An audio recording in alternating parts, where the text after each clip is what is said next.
ሰላም ውድ የተወደዳችሁና ውድ የተከበራችሁ ተከታታዮቻችን የኦዛ ስብራት ወይም የሀገርና የቤተ ክርስቲያን መዋቅር ስብራት ምዕራፍ 7 የችግሩ ግዝፈት ምን ይዞ መጥቷል ወይም ይዞ ይመጣል በሚለው ይዘንላችሁ እንቀርባለን። አብራችሁን ቆዩ። እንደ ሀገር የገጠሙን ችግሮች ይሄና ያ ብቻ ተብሎ የሚገለጽ አይደለም። በሁሉም በኩል ስብራት ገጥሞናል። ይህም ኢኮኖሚያችን፣ ፖለቲካችን፣ ማህበራዊ ጉዳያችን፣ እሴቶቻችን፣ ሃይማኖታዊ ተግባራቶቻችን በርካታ ሊጠቀሱ የሚችሉ ነገሮች ለስብራት ዳርጎናል። ችግሮችን ይዞብን የመጣቸው ነገሮች አሉ። እስቲ የሀገር ስብራት ይዞብን የመጣው የመጀመሪያው ችግር ምንድነው? የመጀመሪያው ይዞብን የመጣው ችግር የሀገሪቱን የግዛት መፈራረስ ነው። ኢትዮጵያ በ2023 በከፍተኛ ሁኔታ እየፈራረሱ ካሉ 12 የዓለም ደካማ ሀገራት ተርታ ትመደባለች። በየዓመቱ ደካማ የወደቀ መንግስት ያላቸውን ሀገራት መዝኑ በደረጃ የሚያስቀምጠው ፈንድ ፎር ፒስ ወይም ኤፍኤፍፒ የተሰኘው ዓለም አቀፍ ተቋም በአውሮፓውያን አቆጣጠር በ2023 ዓ.ም አጠቃላይ የዓለም ሀገራትን በተለያዩ መመዘኛዎች መስኖ ደረጃቸውን አስቀምጧል። በዚህም መሰረት በዓለማችን እጅጉን የወደቀና ደካማ መንግስት ካላቸው ሀገራት ተርታ ኢትዮጵያ ተካታለች።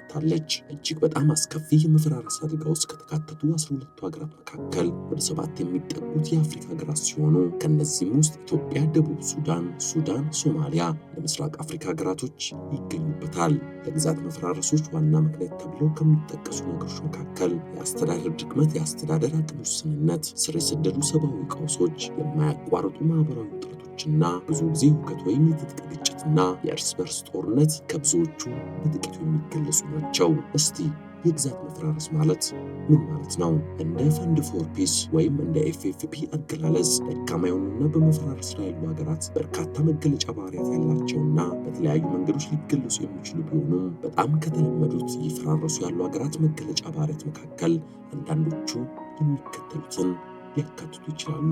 የግዛቱን አካላዊ ቁጥጥር ማጣት ወይም በህጋዊ ኃይል አጠቃቀም ላይ ያለው ጠቅላይነት ወይም ዘ ሎስ ኦፍ ፊዚካል ኮንትሮል ኢትስ ቴሪቶሪ ኦር ሞኖፖሊ ኦን ዘ ሌጂቲሜት ዩዝ ኦፍ ፎርስ የሚለው ነው።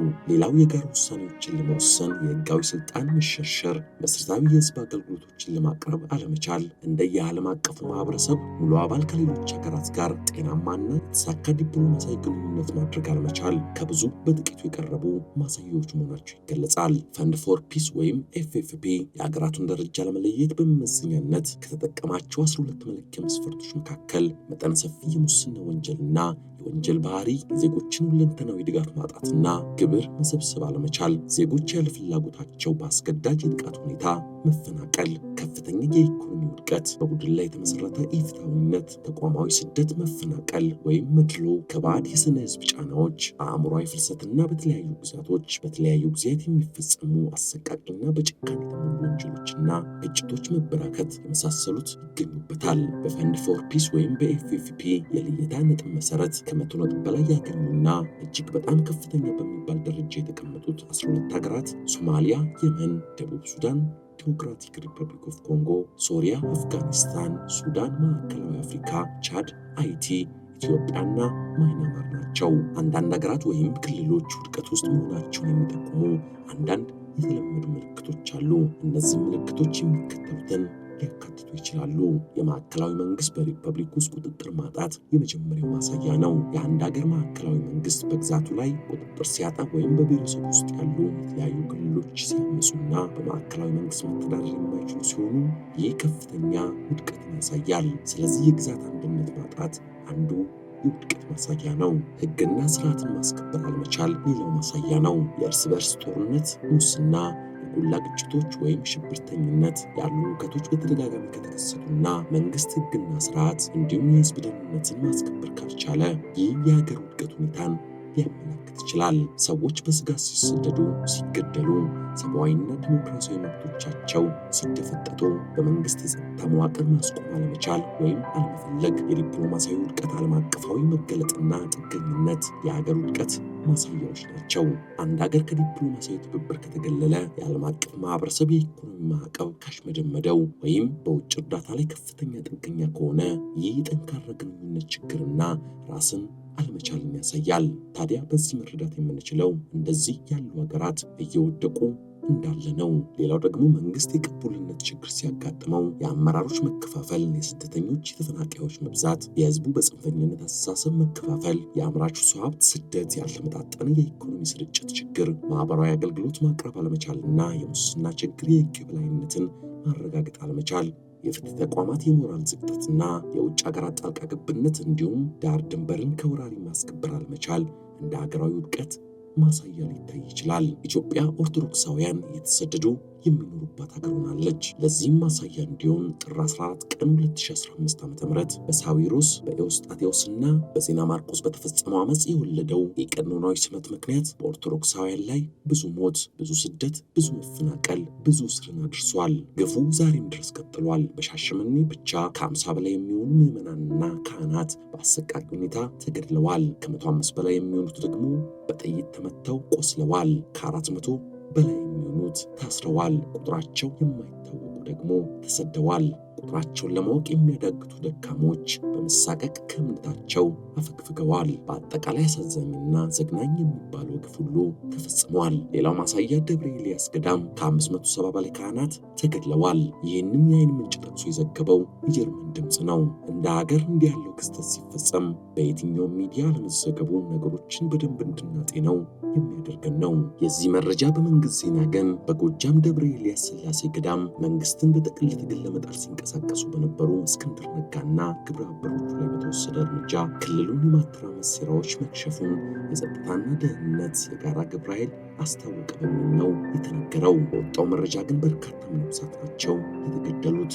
ኦርቶዶክሳውያንን ትኩረት በማድረግ ጸረ ኦርቶዶክስ ተግባር ኦርቶዶክስን ለማጥፋት ብዙ ተሰርቷል። የተለያዩ ኮዶችን ማለትም ብሔርን፣ ቋንቋን፣ ነገድን በመጠቀም ምዕመናንን የማዳከም ስራም ተሰርቷል። ይህም መንገድ በቁጥር ቀንሶናል። አንደኛ፣ ኦርቶዶክሳውያን በሚበዙበት ክልል የወሊድ መቆጣጠሪያ እንዲጠቀሙ በማስገደድ በብዛት ኦርቶዶክስ በሚበዙባቸው አካባቢዎች በስፋት ተተግብሯል። ማምከኛውም ነጻ ሲሰጥ ነበረ።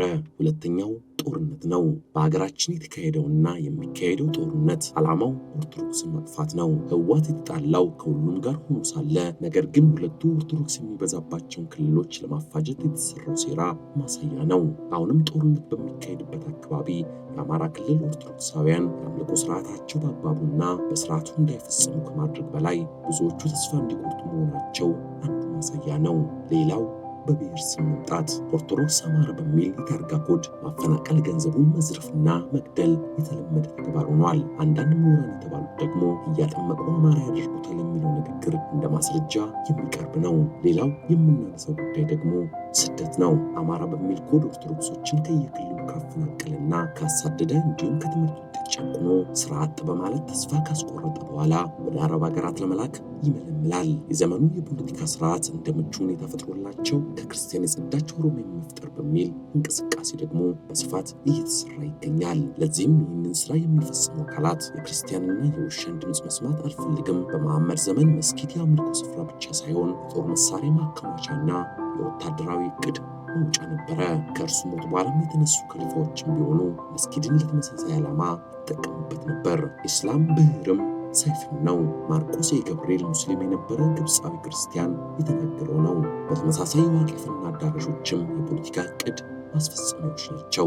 እንዲህ ያለውን አስተሳሰብ የሚያራምዱት በተለይም ደግሞ ዋቄፈናዎች በቤተ ክርስቲያን ላይ እያደረሱ ያሉ አደጋዎችን ስንመለከት ቤተ ክርስቲያንን ማቃጠል፣ ቤተ ክርስቲያንን ይዞታ ለመቀማት መጣር፣ መዝረፍ፣ በዓላትን መረበሽ፣ ኦርቶዶክሳዊ ሴቶችን በማሳጣት እንደነዚህ ያሉ ተግባራትን እየፈጸሙ ይገኛሉ። ሌላው በኦርቶዶክስ ቤተ ክርስቲያን ላይ በመዋቅር የተከፈተው ዘመቻ ነው።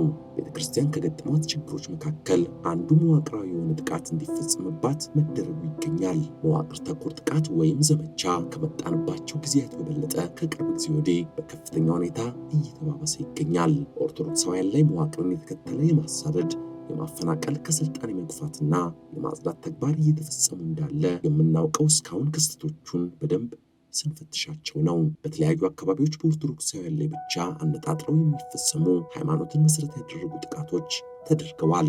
ምዕመኑ ላይ፣ አብያተ ክርስቲያናቱና አገልጋዮች ላይ የደረሰው ከቅርብ ጊዜ ወዲህ በበላይነት በስልት በብዛት መፈጸማቸው የአደባባይ ምስጢር ከሆነ ሰንብቷል። ለዘመናት ሀብት ንብረት ካፈሩበት ለቀው እንዲሰደዱ የአካልና የስነ ልቦና ጥቃት እንዲሁም አሰቃቂ ግድያ፣ መብራቱን ለተመለከተ ጉዳዩ መዋቅራዊ መሆኑን መረዳት ይቻላል። የሚደንቀው ይህን በመዋቅር የተከፈተብንን መከራ አንድ ላይ ሆኖ ለመመከት ዝግጁነቱ መጥፋቱ ደግሞ ሌላ ህመም የሚፈጥር ነገር ነው። እረኞች ምዕመናንን የሚጠብቁ ምንደኞች ሲሆኑ በየቀኑ የሚካሄደው መዋቅራዊ ክርስቲያኖችን የማረድ፣ የማፈናቀል፣ የማደየት ተግባር እንዲሁም ዝም ብሎ የተሰራ ወይም የሚሰራ አይደለም። እንዲህ ያለውን ግልጽ ጥፋት ሃይባይ እንደ ሙሴ ስለ በጎቹ ህዝብን የማስምር ከሆነ እኔን ከህይወት መዝገቤ ደምስሰኝ የሚል መሪ ያስፈልገናል።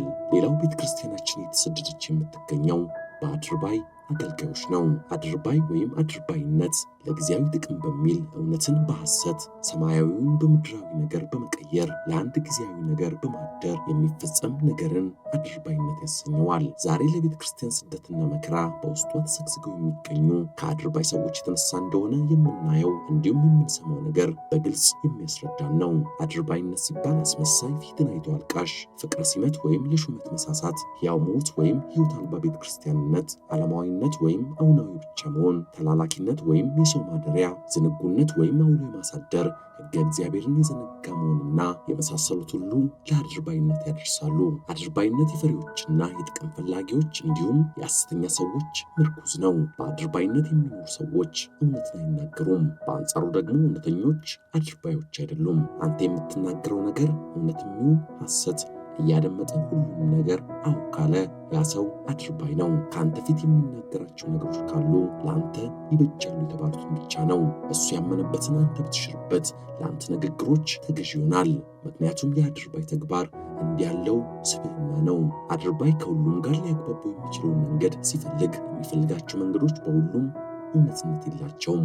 ምክንያቱም እውነት ከጥቂት እውነተኞች ጋር እንጂ ከሁሉም ጋር አያግባባም። የአድርባይነት ጠባይ ያላቸው ሰዎች የሚናገሩት ቃል ለምስክርነት የማያበቃም። የእነሱንም ሐሳብ በዋቢነት መጠቀም አይቻልም። አድርባይነት የሚታይባቸው ሰዎች ድምፅ ያላቸው፣ ስልጣን ያላቸው፣ ጉልበትና ሀብት ካላቸው፣ ስምና ዝና ካላቸው ዘንድ ከስር ስራቸው የማይጠፉ ናቸው። ክርስቲያኖች እንዲህ ካለ ጎብዳጅነት ወይም አድርባይነት ተግባር መራቅ ይገባቸዋል። ምክንያቱም እውነት የሆነውን ክርስቶስን ያስግዳቸዋልና። እኛ በምንሰራው ሁሉ ለቃላችን የታመንን በስራችን ይበረታን እንሆን። ያን ጊዜ አድርባዮች ከእናንተ ጋር ለማደር ለእናንተ የሚናገሩት የስህተት ቃል አይኖራቸውም። አድርባዮች ከሌላ ጋር ማደር እንጂ ከእናንተ ጋር ለማደር ወሬ አያገኙም። ሁልጊዜም ትክክለኛ ሰዎች መሆናችንን የሚነግረን አንደበት ትክክለኛ መሆኑን አንዘንጋ። ክርስቲያን ሰዎችን ስንቀርብ ስራቸውን አይተን እንጂ ዝናቸውን ሰምተን መሆን የለበትም። ለሁሉም መሰሎች ይኖሩታል። ለቀጥተኛ ጉዟችን ቀጥተኛ ደጋፊዎች ሊኖሩ እንደሚችሉ ሁሉ ዝናው ከፍ ብሎ የሚነገርለት ሰው ቢኖር በአደባባዮች ሊሆን እንደሚችል መገመት አለብን። ሌሎችን ለመጣል የሚሄድ ከጥፋት ተግባር ጋር እየተባበሩ አብሮ መጓዝ፣ ዝም ማለት የመሃል ዳኛ ሆነን በሰዎች ላይ ልንፈርድ እንችላለን። በስራና በእውነት ማመን ሲያቅተን አንዴ ሌላው ላይ፣ ሌላ ጊዜ ደግሞ ሌላው ላይ እየፈረድን በመኖር አድርባይ ተግባራችንን እንፈጽማለን። በስራችን ሁሉ ልባችን ደስተኛ እንዲሆን ከፈለግን አንደበታችንን እውነት እናስለምደው። አድርባይ ስንሆን ለሁሉም ልክ ነው እያልን በመኖር የምናሳልፍ እንሆናለን። እንዲህ ያለው ህይወት ደግሞ ከፈጣሪ ዘንድ የሚያርቀን እንጂ የሚያደርስን አይደለም። እውነትን ክደን አድርባዮች በሚጓዙበት መንገድ እንሄዳለን። ይህም በዚህ ብቻ የሚያበቃ አይደለም። በጥቅም ምክንያት ሰው ስንወድ በውለታ እንያዛለን። ውለታህን አትርሳ፣ የተደረገልን ጥቅማ ጥቅም መልሰው እንጂ ይሉኛል በሚል ህሊናችን የማይገባ ተግባርን ይፈጽማል። ህሊና ደግሞ ከፈጣሪ ያገኘው መንፈሳዊ ንብረት ነው። ህሊናችን ለእውነት እንጂ ለገንዘብ መሸጥ እንደሌለብን መረዳት ያስፈልገናል። ህሊናን ሽጦ ከማደር የከፋ ድህነት የለም። በቤታችን ውስጥ ያለን ትርፍ ነገር ልንሸጥ ልንለውጥ እንችላለን። የህሊና ጉዳይ ግን የማንነት ጉዳይ ነው። ማንነት የሚለካው ደግሞ በቆዳና በቀለም ሳይሆን በአስተሳሰብ ነው። ለአድርባይነት የሚቀርቡ ስጦታዎች አላፊና ጠፊዎች ናቸው። ለእውነት ቅንጣት ታክል ዋጋ የማይከፍል ለሐሰት ልቡን ይሰጣል። እንዲህ ያለው ተግባር በሰውም ሆነ በእግዚአብሔር ዘንድ የተጠላ ነው። እንዲህ ከሚያደርጉ ሰዎች ጋር የሚውል ሰው በይሉኝታ ይጠመዳል። ሌላው የሃይማኖት ቀኖና ጥሰት ነው። ቀኖና የሚለው ቃል መሰረቱ ቃኔ የሚለው የዕብራይስጥ ቃል ሲሆን በግሪክ ካኖን ይባላል። ትርጓሜው መለኪያ፣ ዘንግ፣ መቃ ማለት ነው። ትንቢተ ሕዝቅኤል ምዕራፍ 40 ከቁጥር 3፣ ራእይ ምዕራፍ 11። ቀደም ሲል ቃሉ የአንድን ነገር ርዝማኔ ለመለካት የሚያገለግለውን መቃ ወይም ዘንግን ያመለክት ነበር።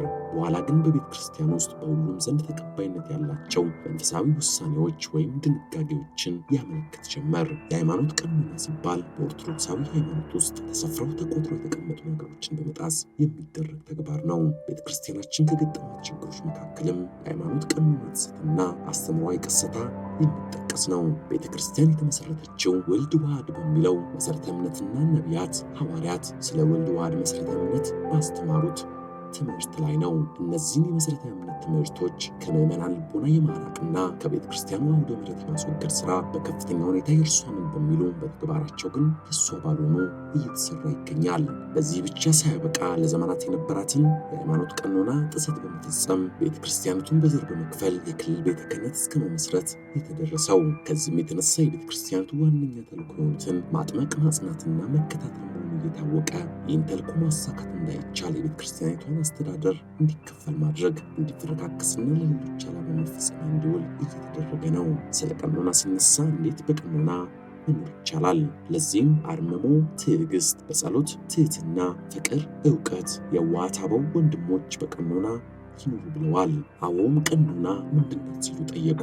አረጋዊውም እንዲህ አለ፣ ከሁሉም ሀብትና ንብረት ይልቅ አርምሞና ትዕግስት ይሻላሉ። ቃልን ስሙ፣ ነገርን አድምጡ። ጸሎት ንጹሕ ወርቅን ትመስላለች፣ ትህትናም ዕንቁ ይመስላል። ፍቅር ደግሞ እውነተኛ ፀሐይን ትመስላለች። ዕውቀትና የዋሃት አበቦችን ይመስላሉ። ቅድስናና ንጽሕና ደግሞ መቅረዝን ይመስላሉ። መታዘዝ ተልዕኮ ነው። ከዋክብትን ይመስላሉ።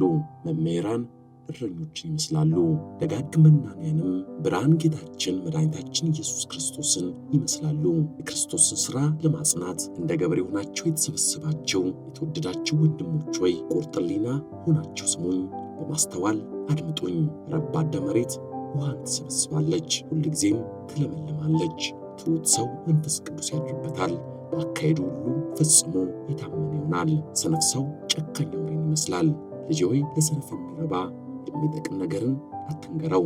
ምስጢር ባለመጠበቅ ከብዙዎች ጋር እንደምትናገረው ቁጥር ሰነፍን ለተልዕኮ አትመነው። ክፉ መልእክተኛ በባልንጀራው መካከል ጸብና ክርክርን ያመጣልና ይላሉ። ሌላው ሀገራችን እንድትሰደድና እንድትሰበር እያደረጋት ያለው ነገር በየጊዜው እየተባባሰ የመጣው ጥፋት ነው። በሀገራችንም ሆነ በቤተ ክርስቲያናችን ላይ የደረሰው እየደረሰም ያለውና ወደፊት ሊደርስ የሚችለው ነገር የሚያስጨንቅ እንዲሆን አድርጎታል። ችግሩ ከጊዜ ወደ ጊዜ እየተባባሰ ይገኛል። ኢትዮጵያን ጨምሮ በኬንያና ሶማሊያ ዕድሜያቸው ከ5 ዓመት በታች የሆኑ ከ1.9 ሚሊዮን በላይ ሕፃናት በሞት አፋፍ ላይ መሆናቸው ግንቦት 16 ቀን 2015 ዓ.ም በዩኒሴፍ ተገልጿል። ይህን የገለጸው የተባበሩት መንግስታት ድርጅት የሕፃናት መርጃ ድርጅት ዩኒሴፍ ሲሆን በምስራቅ አፍሪካ በዋነኝነት ደግሞ በተጠቀሱት 3 ሀገራት ሕፃናት ከፍተኛ የሆነ የምግብ እጦት ቀውስ ውስጥ መሆናቸው ተጠቅሷል። ከ7 ሚሊዮን በላይ ዕድሜያቸው ከ5 ዓመት በታች የሆኑ ሕፃናት በምግብ እጥረት ህመም እየተሰቃዩ ነው የተባለ ሲሆን አስቸኳይ ድጋፍም እንደሚያስፈልጋቸው ተናግሯል። ከእነዚህም ውስጥ 2 ሚሊዮን የሚጠጉት ዕድሜያቸው ከ5 ዓመት የሚያንስ ሕፃናት በሞት አፋፍ ላይ እንደሚገኙ በመግለጽ በቀጠናው ችግሩን በዘላቂነት ሊፈታ በሚችል መልኩ የልማትና ሌሎች ስራዎች መሰራት ይገባቸዋል ነው የተባለው። የሰላም እጦት፣ መፈናቀልና ጎርፍ ለተከሰተው ችግር ዋነኛ ተጠቃሽ ምክንያት ሆነዋል። በተጨማሪም በቀጠናው በ40 ዓመታት ውስጥ ተከስቶ የማያውቀው አስከፊ የተባለ ድርቅ ባለፉት 3 ተከታታይ ዓመታት መከሰቱን ተከትሎ ከፍተኛ የሆነ የሰብል ምርት እጥረት እንዲሁም የቤት እንስሳት ውድመት ተከስቷል። ሌላው የኢኮኖሚ ተጽዕኖ ነው።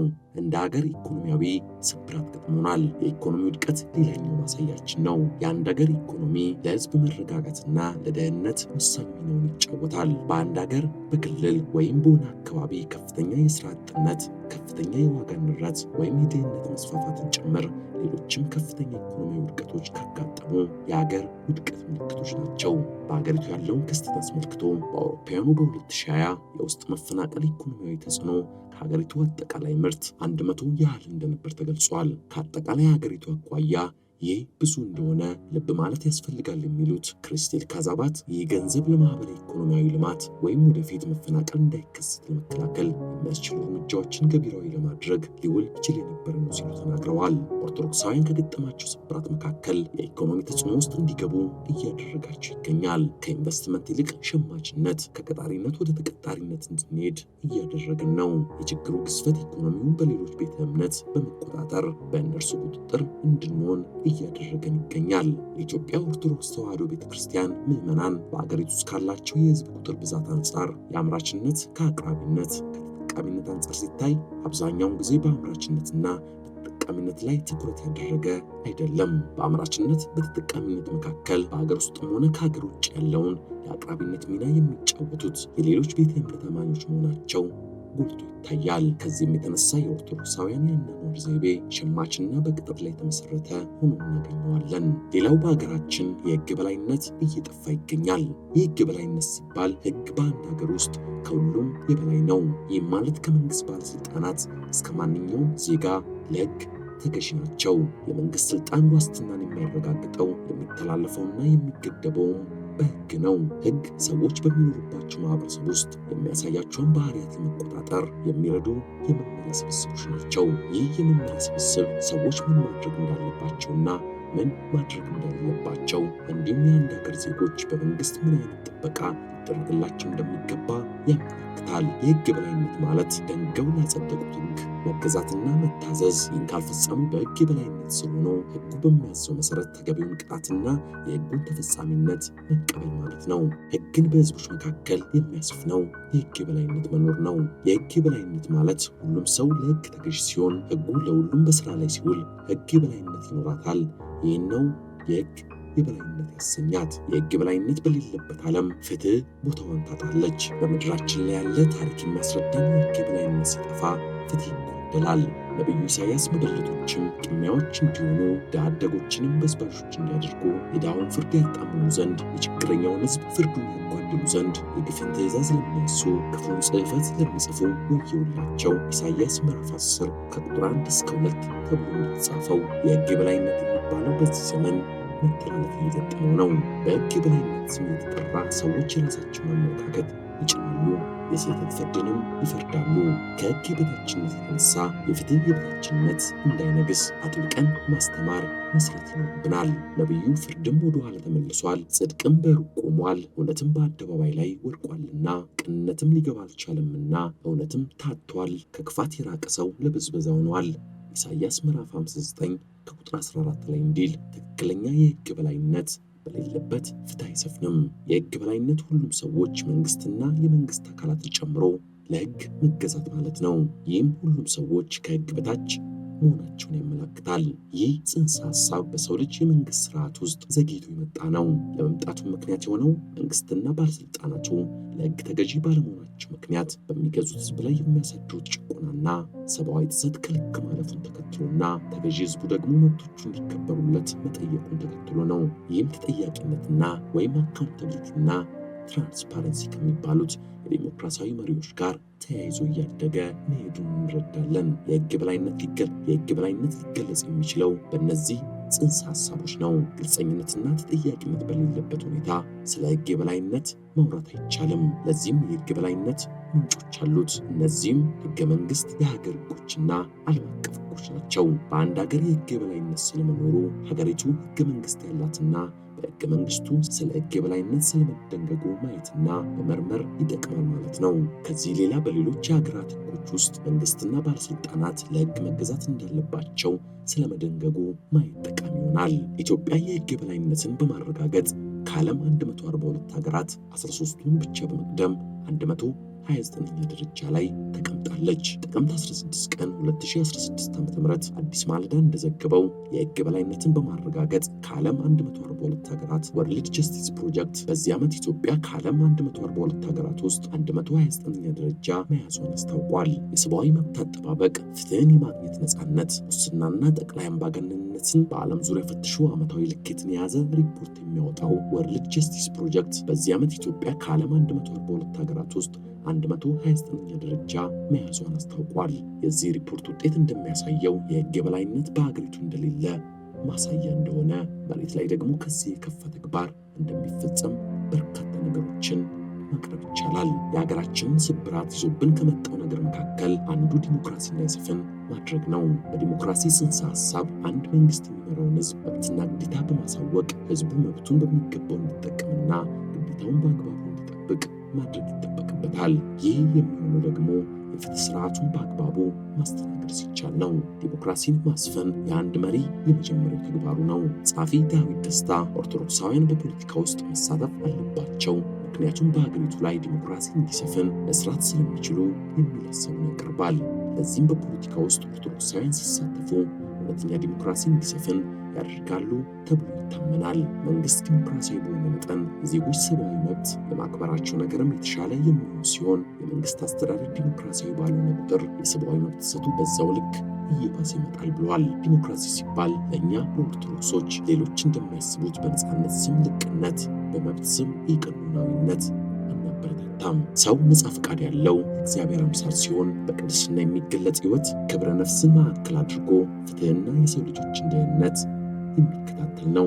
የአስተምሯችን ከቤተ ክርስቲያናችን ወጥቶ ለዓለም ማብራት ሲገባው በቤት ውስጥ ጵጵስና ወደ ንግስና፣ ወደ ክህነትና ወደ ገቢ ማግኛ ሙያ፣ ሰባኪ ወንጌልነትንም የዓለማውያን የንግግር ማቅረቢያና መታወቂያ፣ ለተልእኮ ማስፈጸሚያ ምዕመናን ለቤተ ክርስቲያን የሚያቀርቡትን መባ ለአገልጋዮች ዓለማዊ ፍላጎት ማዋያና ቅምጥልነት በመዋል ኀፍረት ከድኖናል። ሊቃውንትና ምዕመናን ለዚህ ፍትህ መስጠት ካልቻሉ በእግዚአብሔር ፊት ለሚጠፉት ነፍሳትና ብርሃኗ እየደበዘዘ ለሚሄደው ለኢትዮጵያ ኦርቶዶክስ ተዋሕዶ ቤተ ክርስቲያን መልስም ተጠያቂ ናቸው። ውድ ተከታታዮቻችን የኦዛ ስብራት ወይም የሀገርና የቤተ ክርስቲያን መዋቅር ስብራት ምዕራፍ 7 ያደመጣችሁት ይመስላል። በቀጣይ በምዕራፍ 8 ተመልሰን እንገናኛለን። በያላችሁበት ሰላማችሁ ይብዛ።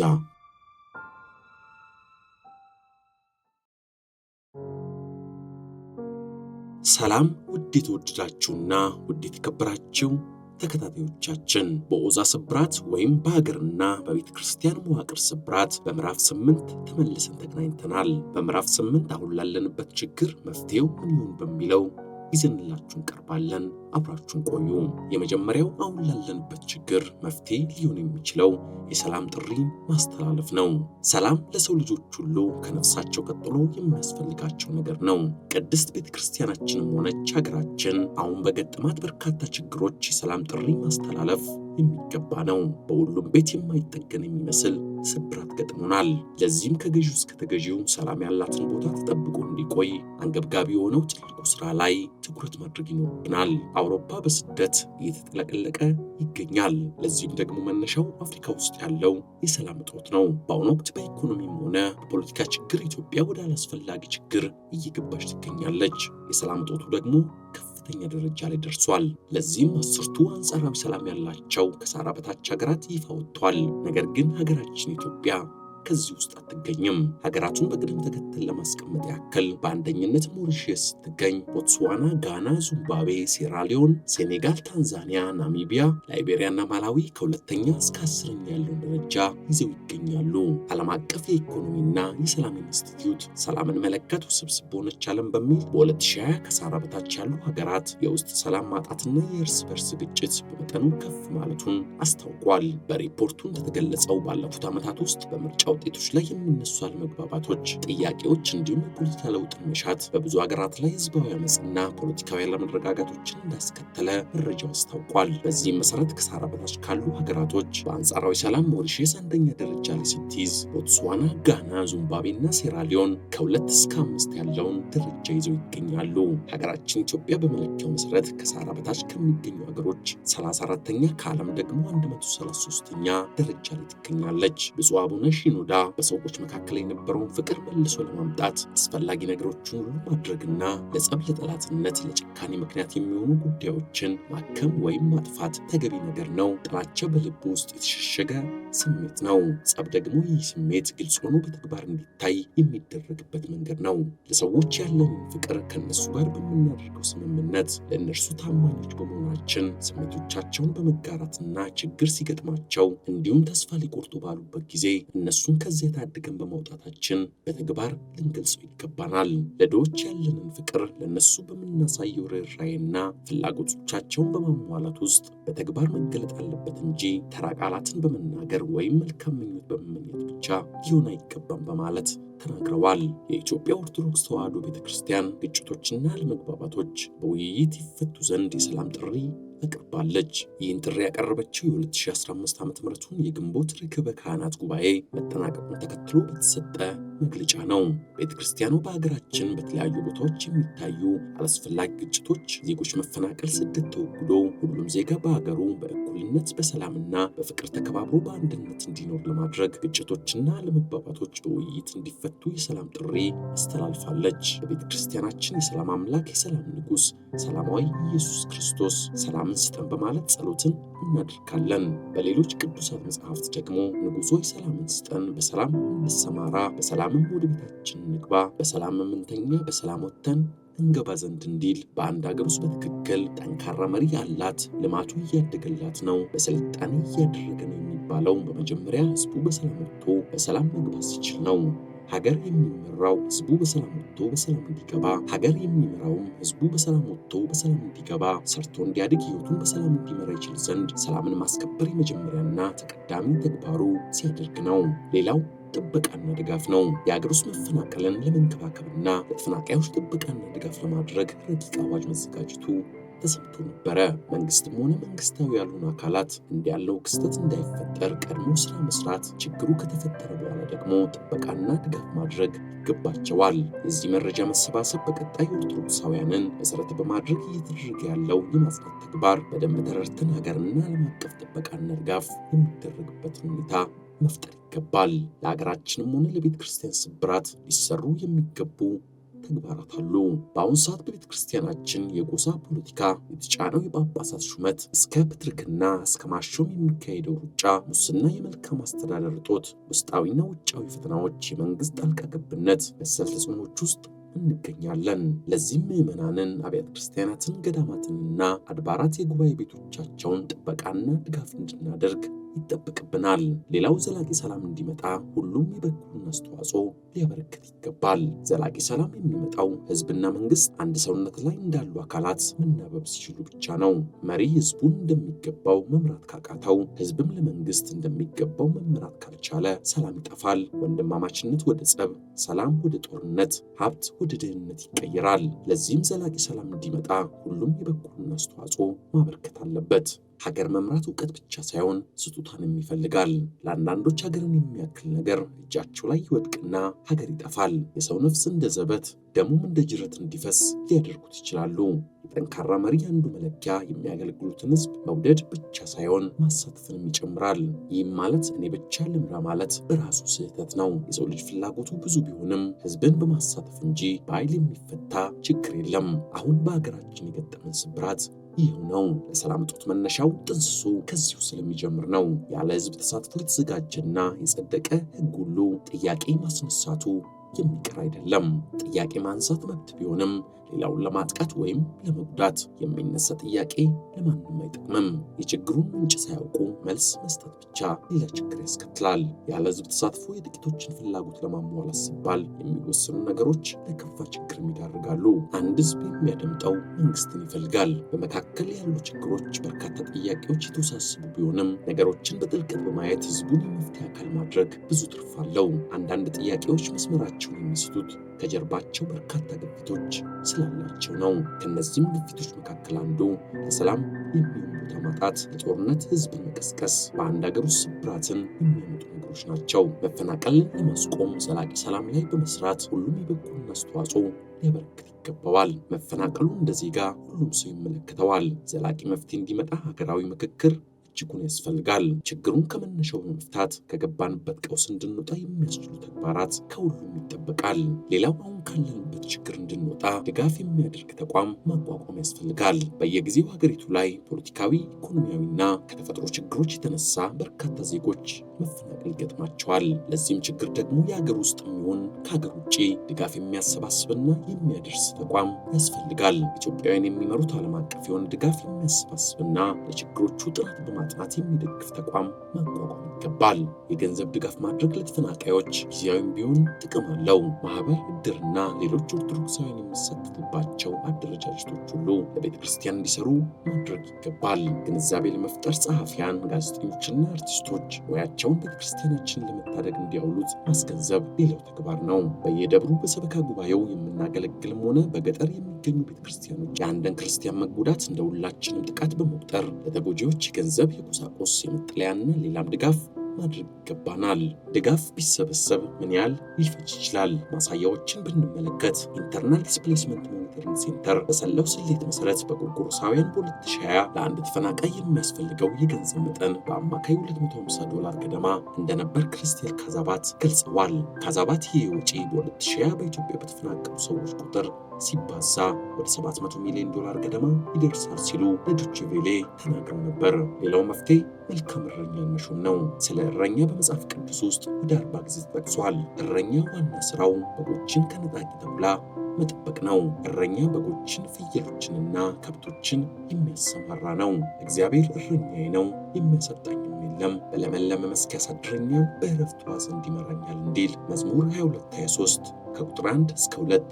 እረኛ የጠፋውን ምዕመን በጎች የሚፈልግና የሚያሰማራ ነው። ሉቃስ ምዕራፍ 15 ከቁጥር 3 እስከ 7። ምዕመናን የበግ ምሳሌ ስለሆኑ መልካም እረኛን ይሻሉ።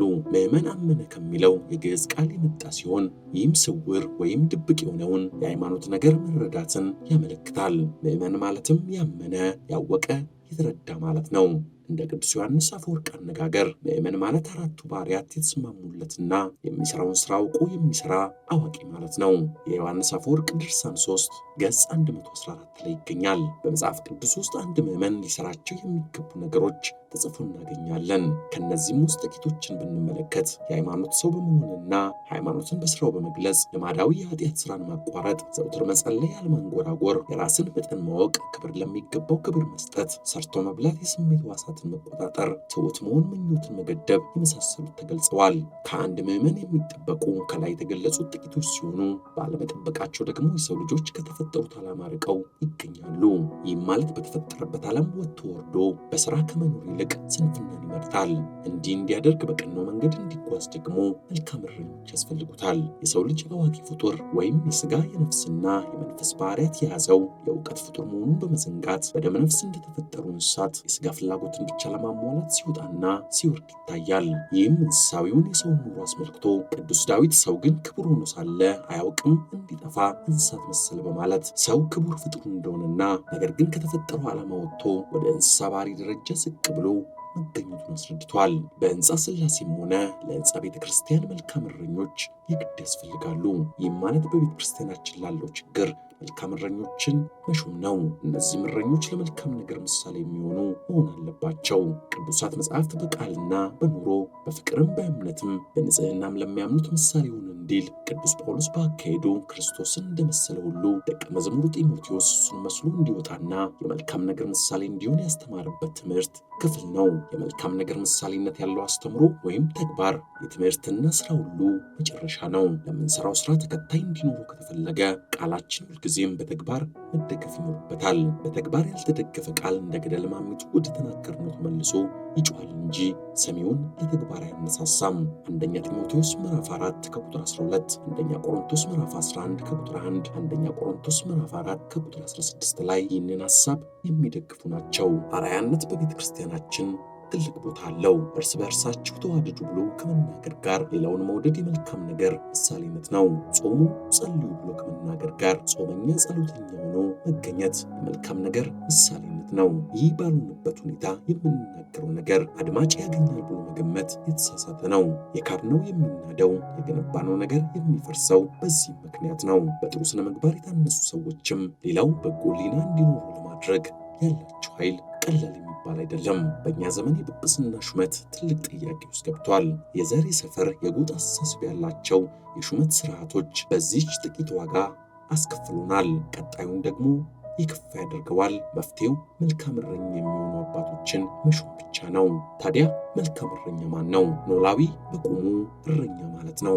ጌታችን መድኃኒታችን ኢየሱስ ክርስቶስ ኖላዊ ነሄር መልካም እረኛችን ሊቀ ኖሎት የእረኞች አለቃ ተብሎ ተጠርቷል። ለዚህም ዮሐንስ በወንጌሉ እውነት እውነት እላችኋለሁ ወደ በጎች በረት በበሩ የማይገባ በሌላ መንገድ ግን የሚወጣ እርሱ ሌባና ወንበዴ ነው፣ በበሩ የሚገባ ግን የበጎች እረኛ ነው ሲል፣ ቅዱስ ጴጥሮስም እንደ በጎች ተቀዘበዙ ነበርና አሁን ግን ወደ ነፍሳቸው እረኛና ጠባቂ ተመልሳችኋል፣ የእረኞችም አለቃ በሚገለጥበት ጊዜ የማያልፈውን የክብር አክሊል ትቀበላላችሁ እንዲል አንደኛ ጴጥሮስ ምዕራፍ 5 ከቁጥር 4 ላይ በመጽሐፍ ቅዱስ ውስጥ ከተጠየቁ ጥያቄዎች አንዱ መልካም እረኛ ማን ነው ለሚለው ራሱ ባለቤቱ ጌታችን መድኃኒታችን ኢየሱስ ክርስቶስ ነው። ዮሐንስ ወንጌል መልካም እረኛ እኔ ነኝ፣ መልካም እረኛ ነፍሱን ስለ በጎቹ ያኖራል። መልካም እረኛ እኔ ነኝ፣ አብም እንደሚያውቀኝ እኔም አብን እንደማውቀው የራሴን በጎች አውቃለሁ፣ የራሴን በጎች ያውቁኛል፣ ነፍሴንም ስለ በጎች አኖራለሁ እንዲል ዮሐንስ ወንጌል ምዕራፍ 10 ከቁጥር 14 እስከ 15። ስለ መልካም እረኛ ሲነሳ ታላቁ አባት ቅዱስ ዮሐንስ አፈወርቅ ይነሳል።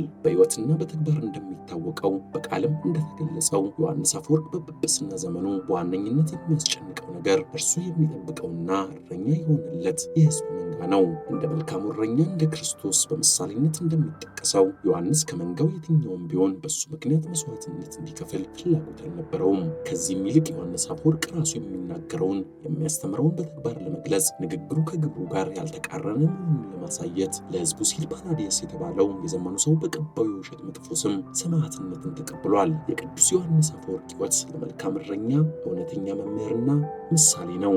ስቴቨን ኔል የተባለ ሰው ስለ ቅዱስ ዮሐንስ አፈወርቅ ሲጽፍ ዮሐንስ የክርስትና ሕይወት አስተማሪ ነው። በአማረ መልኩና በትዕግስቱ የሚያዳምጡትን ምዕመናን ወደ ቅድስና እንዲመጡ እንዲያደርጉ የሚመራ ነው።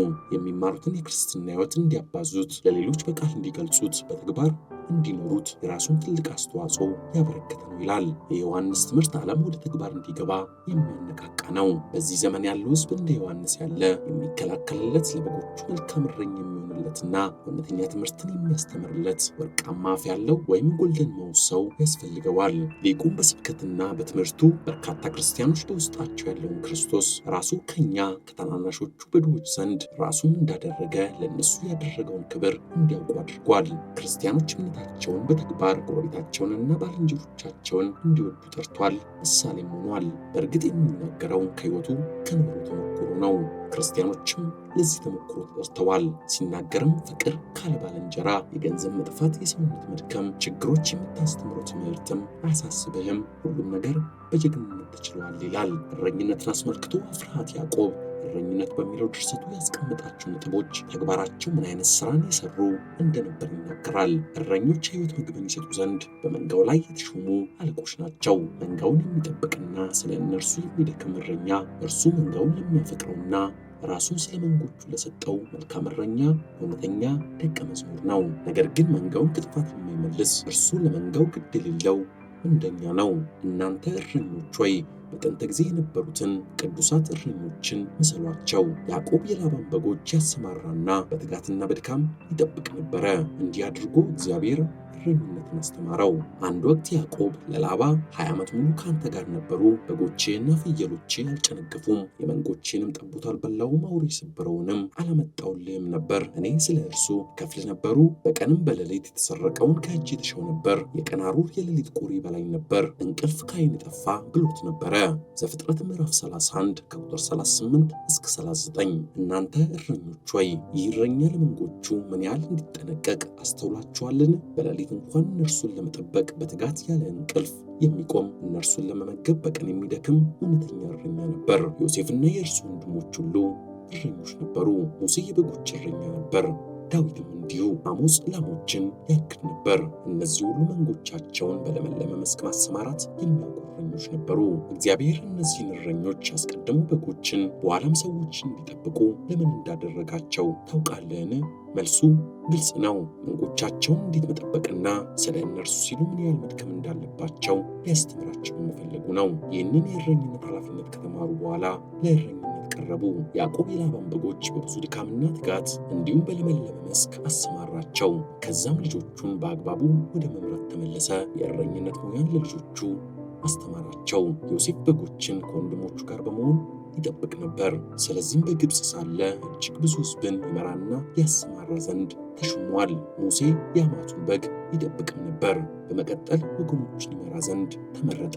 እርሱም እንደ መልካም እረኛ ሕዝቡን በለመለመ መስክ አሰማራቸው። ሕዝቡ የጥጃ ምስልን ሰርቶ እግዚአብሔርን በማሳዘናቸው ምክንያት እግዚአብሔርም ሊያጠፋቸው ቆርጦ ሳለ ሙሴ ስለ ሕዝቡ በእግዚአብሔር ፊት ቆመ። አሁን ይህን ኃጢአታቸውን ይቅር በላቸው፣ ያለዚያ ግን ከጻፍከው መጽሐፍ እባክህ እኔን ደምስሰኝ ብሎ በዘጸአት ምዕራፍ 32 ከቁጥር 32 ላይ ወደ እግዚአብሔር አምላኩ በመጸለይ ተለማመነው። መንጋውን እንዴት ማሰማራት እንደሚችል የሚያውቀው አስተዋዩ እረኛ ሙሴ የእግዚአብሔርን መንጋ እንዲያሰማራ የእስራኤልንም ሰራዊት እንዲመራ የእረኝነትን ሙያ ለኢያሱ ወልደ ነዌ አስተማረው። እጁንም በመጫን በመንፈሱ አሳደረበት። እርሱ ጠላቶቹን ሁሉ ድል በመንሳት ሀገራቸውን ወረሰ። ሕዝቡንም የመሰማሪያ መስክ በመስጠትና ምድሪቱንም ያርፉባትና ለበጎቻቸው ማሰማሪያ ያድርጉ ዘንድ አካፈላቸው።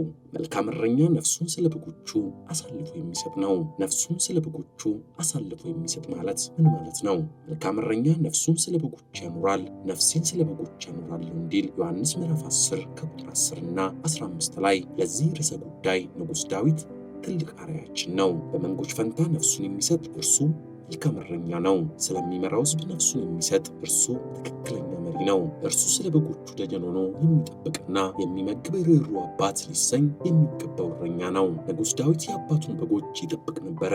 ከዚያም ሕዝቡን ይመራ ዘንድ በእግዚአብሔር ዘንድ ተቀባ። እርሱ ከልቡ ሕዝቡን ወደ አንድነት መራ፣ በእጁም ጥበብ መንጋውን አሰማራ። ዳዊት መንጎቹን ወደ መቁጠር በመጣ ጊዜ በእነርሱ ላይ እግዚአብሔር ቁጣ ነደደ። ሕዝቡም እግዚአብሔር ባወጣው ቸነፈር ምክንያት ማለቅ ጀመረ። ዳዊት ግን በመንጎቹ ምትክ እርሱና ቤቱ እንዲጠፋ ጠየቀ። በጸሎቱ ስለ እነርሱ ጌታ ሆይ እኔ በድያለሁ፣ ጠማማ ሥራ አድርጌያለሁ። እነዚህ በጎች ግን እነርሱ ምን አደረጉ? እጅህ በእኔና በአባቴ ላይ እንድትሆን እለምናለሁ። ሁለተኛ ሳሙኤል ምዕራፍ 24 ቁጥር 17 ላይ እንዲህ በማለት እግዚአብሔር አምላክን አጥብቆ ተማጸነ። እውነተኛ እረኛ ነፍሱን ስለ በጎቹ አሳልፎ የሚሰጥ ነው። እንዲህ የማያደርገው በእግዚአብሔርም ሆነ በሰው ዘንድ የሚወቀስ ነው። ሰነፍ እረኛ ሆይ ስለመተላለፉ ቀኝ ክንዱንና ቀኝ ዓይኑን ታጠፋለህ ተብሏል። ሚስቱንና ልጆቹን፣ ምክንያቱም ስለ በጎቹ የሚሞተው ይሙት የሚጠፋውም ይጥፋ የሚል ነው። እግዚአብሔር እነሆ በገዛ ጊዜ መንጎችን በለመለመ መስክ በመልካም አሰማራቸዋለሁ። መልካም እረኛ ነፍሱን ስለ በጎቹ አሳልፎ ይሰጣል። ወደዚህ የማመጣቸው ሌሎች በጎች አሉኝ፣ እናም አንድ መንጋ ይሆናሉ የሚሉትን የመጽሐፍ ቅዱስ ቃላት ለመፈጸም እውነተኛ እረኛ ነፍሱን በበግ ስለተመሰሉ ምዕመናን ራሱን አሳልፎ የሚሰጥ ነው። እረኝነት የጠፋውን የሚፈልጉ፣ የባዘነውን ለመሰብሰብ፣ የተሰበረውን ለመጠገን፣ ያዘነውን ለሚያጽናኑ የጠፉ በጎች ወይም ምዕመናን ነፍሳቸውን አሳልፈው ለሚሰጡ የተሰጠ ስያሜ ነው። ስሙን ትተን በወርቅ በያኔው ወርቅ ክቡር ማዕድን እንደሆነ ሁሉ በወርቅ ደግሞ የተዋጁ በጎች የምዕመናን ሕይወት በእረኞች እንዝላልነት መባዘን፣ መጥፋት፣ መሰበር አሳሳቢ እየሆነ የመጣ ጉዳይ ነው። በብሉይ ኪዳን የእረኝነት ታሪክ ያላቸው እረኞች ለበጎች ሕልውና ክቡር ሕይወታቸውን አሳልፈው እስከ መስጠት ደርሰዋል። ለእስራኤል ዘሥጋ ሙሴ አሁን ይህንን ኃጢአታቸውን ይቅር በላቸው፣ ያለዚያ ግን እኔን ከጻፍከው የሕይወት መጽሐፍ እባክህ ደምስሰኝ ብሏል። ዘጸአት ምዕራፍ 32 ከቁጥር 32 ላይ። ይህ በዘመኑ እረኛው ሙሴ ለበጎቹ ጥፋት ይልቅ የራሱን ሞት እንዲህ ሲል ተመኝቷል። እነዚህ በጎች ግን ምን አደረጉ? እጅህ በእኔና በአባቴ ቤት ላይ እንድትሆን እለምንሃለሁ። ሁለተኛ ሳሙኤል ምዕራፍ 24 ከቁጥር 17። እነዚህ የመጽሐፍ ቅዱስ ቦታዎች እረኝነት ኃላፊነት ላለባቸው ሁሉ ምሳሌ ናቸው። ሙሴና ዳዊት በዘመናቸው ከሚጠብቋቸው በጎች ፊት እኛ እንሙት ማለታቸው ለተቀበሉት ኃላፊነት ላቅ ያለ አክብሮት እንዳላቸው በእግዚአብሔር ፊት ቆመው ከተናገሩት ምስክርነት መረዳት ይቻላል። የተቀበሉት ስልጣን፣ የተቀመጡበት ወንበር ሕዝብን ለማገልገል መሆኑን በገቢር አስመስክረዋል። የትክክለኛ እረኛ ግዴታና ኃላፊነቱም ይህ ነውና ጌታችን መድኃኒታችን ኢየሱስ ክርስቶስ መልካም እረኛ ስለ መንጋው ነፍሱን እስኪሰጥ ድረስ ይጠብቃል እንዲል የዮሐንስ ወንጌል ምዕራፍ 10 ከቁጥር 15 ላይ። በዘመናቸው ሁለቱ እረኞች ለበጎች ቆመው የራሳቸውን ጥቅም ሳይሆን የበጎቻቸውን ጥቅም አስቀድመዋል። የእረኝነት ኃላፊነት ምዕመናንን ከነፍስና ሥጋ ሕመም በጸሎት በትምህርት ረድተዋል፣ የተሰበረውን ጠግነዋል። ነገር ግን የባዘኑትን ለማይፈልጉ፣ የተሰበሩትን በቃል እግዚአብሔር ለማይጠግኑ እረኞች እግዚአብሔር መልእክት አለው። የመሰማሪያዬን በጎች ለሚያጠፉና ለሚበትኑ እረኞች ወየውላቸው ይላል። የእስራኤል አምላክ እግዚአብሔር ሕዝቤን ለማይጠብቁ እንዲህ ይላል፣ በጎቼን በትናችኋል፣ አብራችኋል፣ አልጎበኛችኋቸውም፣ እነሆ የሥራችሁንም ክፋት እጎበኛችኋለሁም ይላል እግዚአብሔር። ትንቢተ ኤርምያስ ምዕራፍ 23 ከቁጥር 1 እስከ 2። እግዚአብሔር በዓለም የባዘኑትንና የወደቁ በጎች እንዲጎበኙ ይፈልጋል። እርሱ በወደቁበት በዓይነ ምሕረት ቢጎበኛቸውም በሥጋ ደግሞ በእረኞቹ የበጎችን መጎብኘት ይፈልጋል። በአንዳንድ እረኞች ዘንድ በርካታ በጎች በንስሐ ልጅነት ተይዘው የሚገኙት የሰቡትና የሚሸለቱት ብቻ እንደሆነ የታወቀ ነው። ትንቢተ ሕዝቅኤል ምዕራፍ 34 ከቁጥር 11 እስከ 24። በእረኞች መጎብኘትን የሚናፍቁ የባዘኑ በተለያዩ ነገሮች የተሰበሩ በጎች ሞልተዋል። እነዚህን የማይጎበኙ እረኞች ወዮላቸውን ተብለዋል። የበጎችን ጉዳይ እረኞች እኔ ከሞቱ ሰርዶ አይብቀል እንዳለችው እንስሳ በቸልተኝነት የሚያዩት መሆን የለበትም። ስለዚህ እረኞች የባዘኑትን እንፈልግ፣ ያዘኑትን እናረጋጋ። ይህ ካልሆነ የበጎችን ደም ጌታችን ከእጃችን እንደሚፈልግ መዘንጋት የለብንም። ስለዚህ እረኞች ዘመናችንን መዋጀት ይጠበቅብናል። የክርስቶስ ቀሚሱን መስቀሉን ብቻ ለይስሙላ ለብሰውና ይዘው መታየት ብቻ የትም አይደርስም። ስለዚህ የራቁትን እናቅርብ፣ የተጣሉትን እናስታርቅ፣ ያልተማሩትን እናስተምር። እንደዚህ አድርገን ዘመናችንን ስንዋጅ የበጎቹ ጌታ በክብራችን ይደሰታል። በዚህ ዓለም ደግሞ እግዚአብሔርን ደስ ከማሰኘት የሚበልጥ ስራ የለም። ጌታችን መድኃኒታችን ኢየሱስ ክርስቶስ በጎቼ ድምፅን ይሰማሉ፣ አንድ መንጋ ይሆናሉ፣ እረኛውም አንድ እንዳለ በበግ የምንመሰል ምዕመናን የእግዚአብሔርን ድምፅ መስማት፣ የቤተ ክርስቲያን ትምህርትን ማክበር ይጠበቅብናል። እረኞች መምህራን ሲያስተምሩን የማንሰማ ሲመክሩን የማንመከር ከሆነ ውድቀቱ የኛው ይሆናል። ጌታችን አንድ መንጋ ይሆናሉ እንዳለ በዘር በጎጥ በቋንቋ ሳንከፈል በአንድነት በመቻቻል በመታዘዝ ይህ የወንዜ ያ ጠላቴ ብለን ጣት መቀሳሰሩን እርግፍ አድርገን መጣል ይኖርብናል። እርስ በእርሳችሁ ስትነካከሱ እንዳትጠፉ እንዳለ ያለፈን ቂምና ጥላቻ በመርሳት ልንመላለስ ይገባል። ነፍሱን ስለ በጎች የሚሰጥ እረኛ እያነሰ ስለ ድሎቱ በጎቹን ለተኩላ አሳልፎ የሚያስጨፈጭፍና ጨፍጫፊን የሚሸልም የሚያወድስ በበዛበት በአሁኑ ዘመን ከዚህ ወጥመድ የተረፉ ካህናትና ሊቃውንት ገዳማውያን አባቶች ድምፃቸው ወዴት አለ? ሌላው ስለ በጎች ሞት ግድ የሚለው ነው።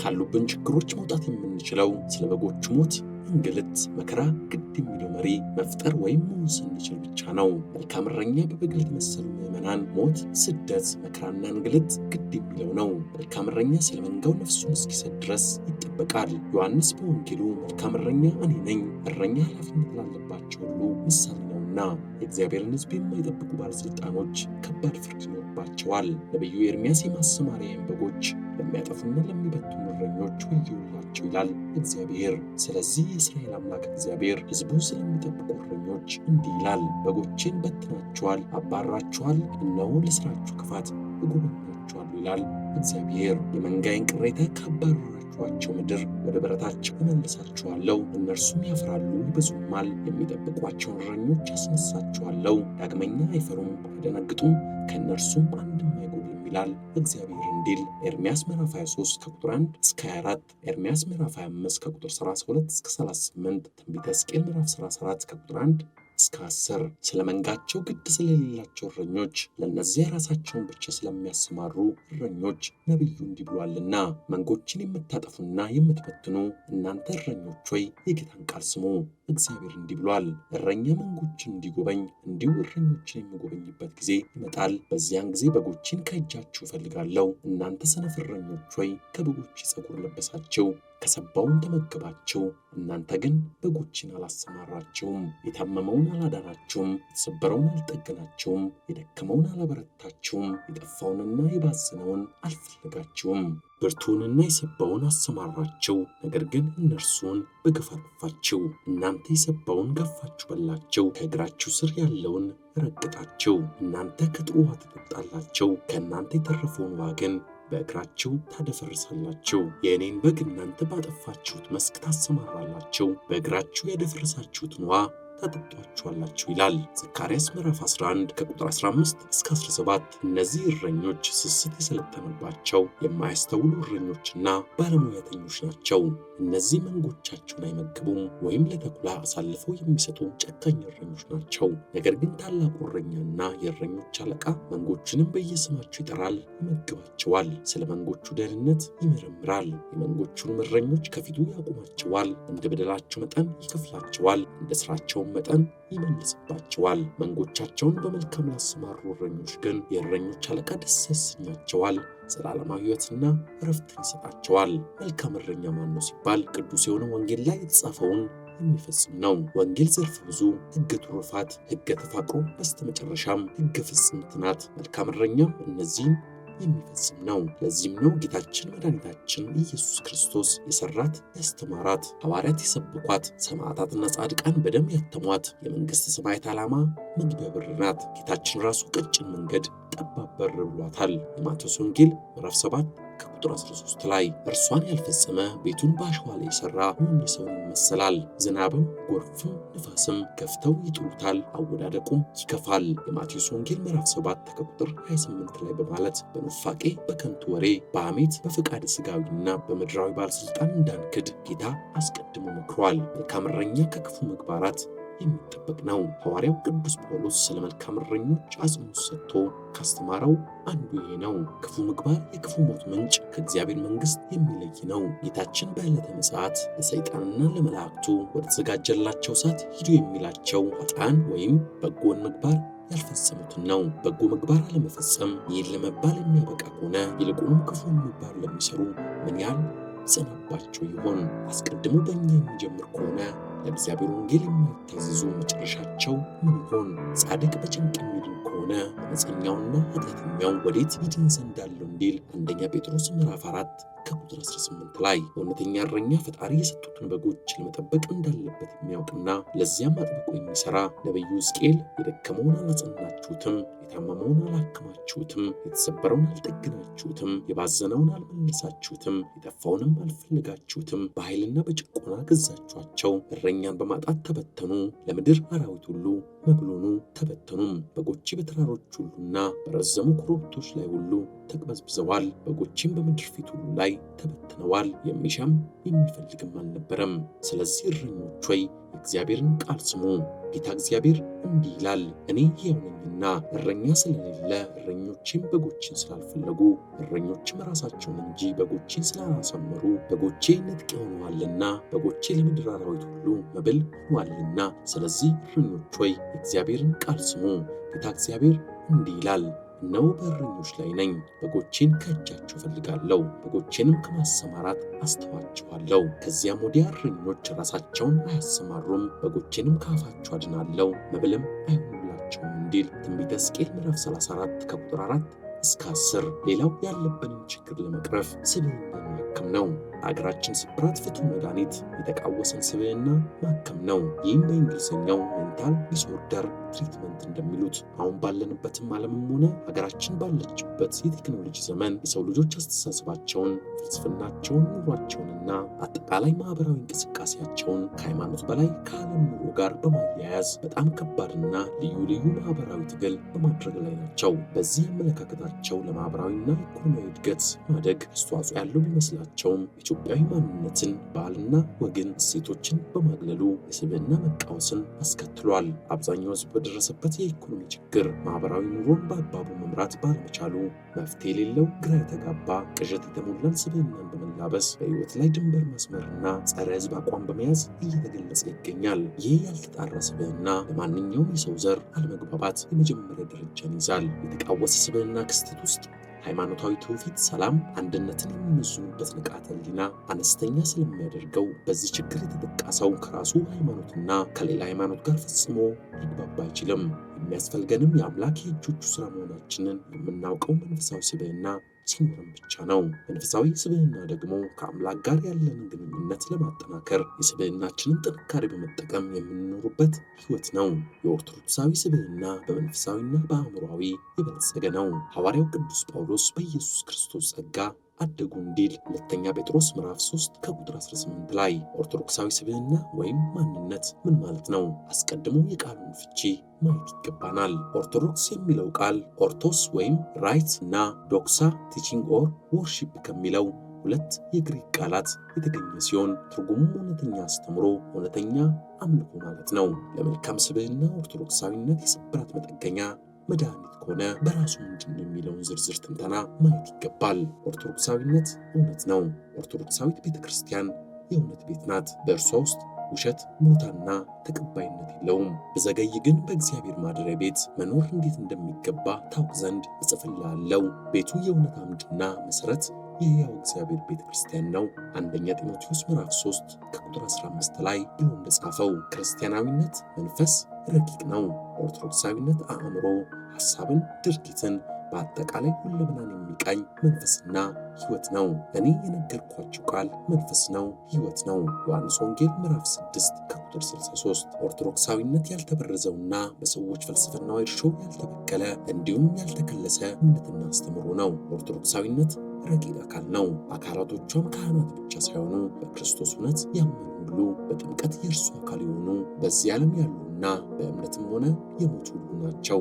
ኦርቶዶክስ በምትባለው ቤተክርስቲያን ውስጥ ያለችው በአባቶችና በምዕመናን የተዋቀረችው ብቻ አይደለችም። ሁሉንም ከእግሩ በታች ያስገዛለት ከሁሉም በላይ ራስ እንዲሆን ለቤተ ክርስቲያን ሰጠው። እርሷም አካሉና ሁሉም በሁሉ የሚሞላ የእርሱ ሙሌቱ ናት። ኤፌሶን ምዕራፍ 1 ከቁጥር 22 እስከ 23። ኦርቶዶክሳዊነት ሕይወት ነው። የኦርቶዶክሳዊነት ልቡ እውነተኛና በክርስቶስ የተሰጠ ክርስቲያናዊ ሕይወት ነው። በተጨማሪም ተመስጦ፣ ጸሎት፣ ፍቅርና ንስሐ የመሳሰሉት ያሉበት ነው። አንድ ሰው ወደ ነፍሱ አብዝቶ ሲመለከት እውነተኛውን መንፈሳዊ መንገድ ጀምሯል ይባላል። ኤርምያስ ምዕራፍ 6 ከቁጥር 16። በአጠቃላይ የተወቀሰ ስብዕና ላይ የሚገኝ ግለሰብ ወይም ማህበረሰብ እውነትን ስትነግረው ሐሜት ወይም ቅናት ያደርገዋል። ስነ ስርዓትን ስታስተምረው ነገረኛ ነው ሊል ይችላል። በዚህ ሁኔታ ጉዳት ውስጥ የሚገኝ የተሰበረን የአእምሮ ስብዕና ለማከም ትልቅ ስራን መስራት ይፈልጋል። ሌላው ዓለማዊነትን ማስወገድ ነው። ለቤተ ክርስቲያንና ለሀገራችን ስብራት ፈሪሃ እግዚአብሔር የሌለበትን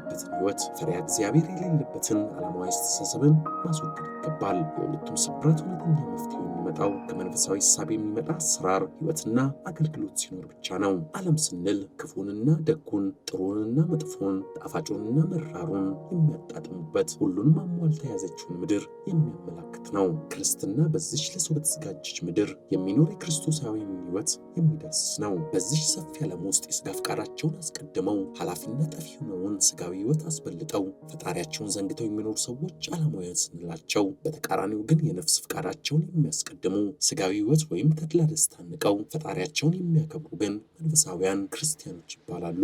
አንድ ሰው ሰላማዊነትን ማስወገድ የሚችለው የተግባር በቃል በሕይወት የጸናውን ሲያስብ ነው። ሐዋርያው ቅዱስ ጳውሎስ ጌታችንን አብነት አድርገን በፊታችን ያለውን ኑሯችንን በትዕግስት እንድንጓዝ ከመከረን በኋላ በነፍሳችሁ ስላችሁ እንዳትደክሙ ከኃጢአተኞች በደረሰበት መቃወም የጸናውን አስቡ ይለናል። ዕብራውያን ምዕራፍ 12 ከቁጥር 1 እስከ 2። እነዚህ ቅዱሳን መልካም ስራቸውን ተመልክተን እነሱን እያሰብን በትዕግስት መከራ እንድንቀበልና እንድንጸና ታዘናል። በየዘመኑ ቤተ ክርስቲያን ለሚያጋጥማት ስብራት መፍትሄ የሚሰጡ አባቶች ተነስተው ነበር። ከነዚህም መካከል ቅዱስ ዮሐንስ አፈወርቅ በግንባር ቀደምትነት የሚጠቀስ ነው። ከእሱ የዕቅበተ እምነት ተግባራት ውስጥ አንዱ ዓለማዊነትን መዋጋት ትልቅ ቦታ የሰጠው ነበረ። ዮሐንስ ስለ ጾም እንዲህ ሲል ጽፏል። ጾም መላእክትን መምሰል ነው። ዓለማዊ ነገሮችን መናቂያ፣ የጸሎት ትምህርት ቤት፣ የነፍስ መብል፣ የአፍ ልጓም ነው። ቁጣን ያስታግሳል፣ የውስጥ ማዕበልን ያረጋጋል፣ አእምሮን ያጸዳል፣ ስጋን ያሰቃያል፣ የሌሊት መባከንን ያስወግዳል፣ ከራስ ምታት ነፃ ያደርገናል። ሰው በጾም ምግባሩን ይገራል፣ አንደበቱንም ይቀድሳል። በተጨማሪም ልቦናው ትክክለኛ ፍርሃትን ያገኛል እንዲል ዮሐንስ የጾምን ጥቅም ተረድቶ ሕዝቡን ከዓለማዊ ደስታ ይልቅ አምላካዊ ሐዘንን እንዲመርጡ አስተምሯል። በጣዖት አምላኪዎች የተሞላችውን አንጾኪያን ለማንጻት ተማሪዎቹን እንዲጾሙ መክሯል። የእርሱ ትምህርት ንጉሠ ነገሥት አርቃዴስንና ሚስቱን አውዶክሲያን አስቆጥቶ ነበር። ምንም እንኳን በሰው ፊት መሳለቂያ ቢሆኑም ታላላቅና ቅን ሰባኪያን የዓለማዊነትን ጥፋት ተገንዝበው ነፍሳትን ሁሉ ያስጠነቅቃሉ። ዮሐንስም ይህንን ያደርግ ነበር። በአጠቃላይ ላለንበት ስብራት ዓለማዊነትን ማስወገድ ትልቁ ተግባር ነው። ዓለም በእግዚአብሔር ታላቅነትና አምላክነት እንዲሁም በክርስትና እምነት የለውም። ይህም ተግባር በመንፈሳዊ ቤት እየኖሩ ሥጋዊ ተግባርን እየሰሩ ኃጢአትን መፈጸም በሰው ሆነ በእግዚአብሔር ዘንድ እጅጉን አጸያፊ ነው። ስለዚህም የእግዚአብሔር ወገኖች ከእንዲህ ያለው ትውልድ ሊለዩ ይገባል። ሌላው ከፍጥረት ልንማር የሚገባን ነገር አለ። እንደ ሀገርም ሆነ እንደ ቤተ ክርስቲያናችን ከገጠመን ወደፊትም ከሚገጥመን ስብራት ልንጠገን፣ ልናገግም፣ ልንፈወስ የምንችለው ምድር ላይ ካሉ ፍጥረት መማር ስንችል ነው። እንደ ሀገር ስብራታችንን ለማከም ሌሎች ሀገራት እንዴት ችግራቸውን ፈተው ለዚህ ብልጽግና ኢኮኖሚያዊም ሆነ ስነ ልቦናዊ እድገት እንደመጡ ማጥናትና በራሳችን ልክ የተሰፋ የመፍትሄ ተግባር ላይ አብዝተን መስራት ይኖርብናል።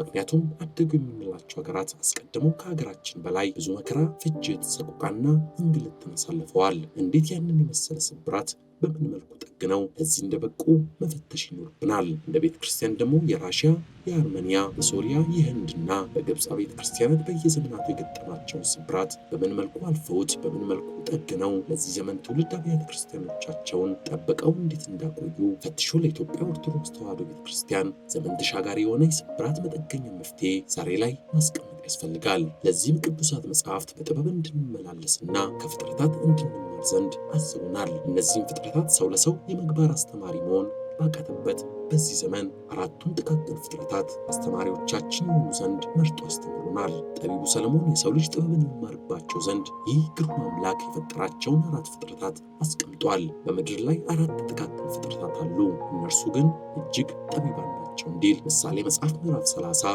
ከቁጥር 29። የመጀመሪያዎቹ ገብረ ጉንዳን ናቸው። ገብረ ጉንዳን ኃይል የሌላቸው ፍጥረታት ናቸው። ነገር ግን በበጋ መኖሪያቸውን ይሰበስባሉ። በበጋ ፀሐይ በምትፈነጥቅበት ጊዜ፣ ጭቃና ረግረግ በሚያርመጠምጥበት ወቅት ጉንዳኖች ተሯሩጠው ትንሹም ትልቁም እየተረዳዱ በመሸካከም በመኖሪያ ቤታቸው ያከማቻሉ። ብልም ዝገትም በማይጠፉበት ሌሎችን ቆፍረው በማይሰርቁበት ዘንድ ለእናንተ ጥቃቅን ፍጥረታት መኖን መሰብሰብ እንማር ዘንድ ሲያመላክተን ነው ይህንን የተናገረው። ዛሬ የምንሰበስበው መኖ ምን አይነት ነው? በጾሙ፣ በጸሎቱ፣ በስግደቱ፣ በማስቀደሱ፣ ኃጢአትን ለካህን በመናገሩ፣ በመቅረቡ ለራሳችን መኖን እንሰብስብ። ጌታችን በመጨረሻ ቀን በመጣ ጊዜ ለሚጠይቀን ጥያቄዎች መልስ ለመስጠት እንችል ዘንድ አሃዱልን መኖአችንን ዛሬ እንሰብስብ። ማቴዎስ በወንጌሉ ተርቤ አብልታችሁኛልና፣ ተጠምቼ አጠጥታችሁኛልና፣ እንግዳ ሆኜ ተቀብላችሁኛልና፣ ታርዤ አልብሳችሁኛልና፣ ታመሜም ጠይቃችሁኛልና፣ ታስሬም ወደ እኔ መጥታችኋልና እንዲል የማቴዎስ ወንጌል ምዕራፍ 25 35 እስከ 36። እነዚህ ጥያቄዎች አምላካችን እግዚአብሔር እንደ ግለሰብ እንደሚጠይቀን ያሳያሉ። በአጠቃላይ የሀገርም ሆነ የቤተ ክርስቲያን ስብራትን ለመጠገን ጊዜው አሁን ነው። ሮጠን በምናመልጥበት፣ ይዘን በምንጨምቅበት፣ አስተዋይ አእምሮ ባለን በዚህ ወቅት መስራት ያለብንን ስራዎች እንስራ። ሁላችንም በቤተ ክርስቲያናችን ድርሻ አለን። ድርሻችንን በመወጣት ቀጣይ የሚመጣው ትውልድ መከራውን እናቆምለት። ሁለተኞቹ ሽኮኮዎች ናቸው። ሽኮኮዎች ያልተበረዙ ፍጥረታት ናቸው። ቤታቸውን ግን በቋጥኝ ድንጋይ ውስጥ ያደርጋሉ። ሽኮኮ የአይጥ ዘር የሆኑ መጠነኛ ከድመት የሚመጣጠን ጠላታቸውን ለማሸነፍ አቅም የሌላቸው ሮጦ ማምለጥ ታግሎ መጣል የሚሳናቸው ትንሽ እንስሳ ናቸው። ነገር ግን አቅማቸውን ስለሚያውቁ ቤታቸውን ማንም በማይደፍረው በተጠገጠገ ዓለት ውስጥ ነው የሚሰሩት። መሸሸግ በሚያስፈልጋቸው ጊዜ በዓለቱ ውስጥ ይደበቃሉ። ዛሬም በዚህ ዘመን የምንኖር ክርስቲያኖች ቅድስት ቤተ ክርስቲያናችን ይህንን ስደቷን ተገንዝበን መሸሸግ በሚያስፈልገን መሰረቷ ዓለት በሆነው ክርስቶስ ላይ መጣል ይኖርብናል። ኢትዮጵያውያን ክርስቲያኖች ከስጋ ብርታት፣ ከህዝብ ብዛትና መሰል ነገሮች ካሉብን ትምክቶች ወጥተን አሁናዊ ችግሮቻችን ላይ ዘላቂ መፍትሄ ስራዎችን መስራት ልንጀምር ይገባል። ቀጣዩን ትውልድ ስናስብ ያስጨንቃል። የዓለም ፈተና የመናፍቃንና የአሕዛብ ቤተ ክርስቲያን ላይ መዝመት፣ ምድራዊ መንግስታት ይህችን ቤተ ክርስቲያን ለማጥፋት ሌት ተቀን እየሰሩ መሆናቸውን ስናይ ሽኮኮች በጠንካራ ዓለት ቤታቸውን እንደሚሰሩ እኛም የማትደፈረውን ቤተ ክርስቲያን አስከብረን ልንኖር ይገባናል። ሶስተኛዎቹ አንበጣዎች ናቸው። አንበጣዎች ንጉሥ የላቸውም፣ ሁሉም ግን በመልካም ስርዓት ይሄዳሉ። እነዚህ ፍጥረቶች ስርዓታቸውን ጠብቀው ነው የሚኖሩት። ምድራዊ ሰማያዊ ንጉሥ ያለው የሰው ልጅ ግን ስርዓትን መጠበቅ ከአንበጣ ሊማር ይገባዋል። በዚህ ዘመን ምዕመናን እንደ ሙሴ ያለ ተነሱ ስሩ እንዲያድርጉ የሚል ሰው እየጠበቁ ያለ ይመስላል። ቅድስት ቤተ ክርስቲያናችን ያለችበትን የመከራና የሰቆቃ ጉዞ እያየንና እየሰማን መብሰልሰል ብቻ መፍትሄ አይሆንም። የድርሻችንን በማወቅ አንድ ጠጠርም ለማስቀመጥ ሁላችንም ከሊቅ እስከ ደቂቅ ከሕፃናት እስከ አዋቂ የድርሻችንን ልንወጣ ይገባል። ትላንት አባቶቻችን በሰሩት ስራና በከፈሉት ዋጋ አሁን እኛ በሰላም ወጥተን መግባት የቻልነው ታሪኳን ለመመስከር የበቃ ነው። በቀጣይ ግን የምንናገረው ታሪክ፣ የምናስረክበው ቅርስ ይኖር ይሆን የሚለው ጥያቄ አፋችንን ሞልተን ለመናገር ይከብደናል። ከአንበጣዎች ተማሩ የተባልነው ያለማንም ጎትጓች ወይም መሪ የራስን ድርሻ ወይም የራስን ስራ መስራት እንደሚገባን ያስተምራል። አራተኛዎቹ እንሽላሊቶች ናቸው። እንሽላሊቶች በእጅ ይያዛሉ፣ በነገስታት ግቢ ይኖራሉ። የትንሿ አቅመ ቢሷ እንሽላሊት ጉልበት በእጅ ከመያዝ አያመልጥም። ቤቷ ግን ሰዎች ደጅ ጠንተው እጅ መንሻ ይዘው ከሚገቡበት የነገስታት ግቢ ውስጥ ነው። ስለዚህ እኛም በአምላካችን በእግዚአብሔር ቤት ውስጥ ልንኖር ይገባል። ብዙ ሰው ከእግዚአብሔር ቤት ውስጥ ይኖራል፣ ነገር ግን እግዚአብሔር በሱ ቤት ውስጥ የለም። በርካታ ሰው እግዚአብሔርን ያውቀዋል፣ ነገር ግን እግዚአብሔር ያንን ሰው በመልካም ስራው ሚስጥራትን በመካፈል ቃሉን በመስማት ቅዱሳት መጽሐፍትን በማንበብ አያውቀውም። እነዚህ ከላይ የተመለከትናቸው ጥቃቅን ፍጥረታት መንፈሳዊነትን እንዴት እንደምንኖርና እንደምናገኝ እንመረምር ዘንድ ለእኛ ለማስተማሪያነት የቀረቡ ናቸው። ዛሬ ከእያንዳንዳችን የጠፉ በጎችን በመፈለግ እንድናመጣ ምግባረ ብልሹ ከመሆን ተመልሰን በቅድስና ጎዳና እንድንመላለስ የወደቁትን በማንሳት የጠፉትን በመመለስ የሳቱትን ወደ ቀኝ መንገድ በማምጣት የድርሻችንን እንድንወጣና የአገራችንን ሁኔታ የቤተ ክርስቲያናችንን ስብራት እንድንጠግን ተጠርተናል። ውድ ተከታታዮቻችን የዖዛ ስብራት ወይም የሀገርና የቤተ ክርስቲያን መዋቅር ስብራት ምዕራፍ 8 ያደመጣችሁትን ይመስላል። በቀጣይ በመጨረሻውና በምዕራፍ 9 ተመልሰን እንገናኛለን። በያላችሁበት ሰላማችሁ ይብዛ።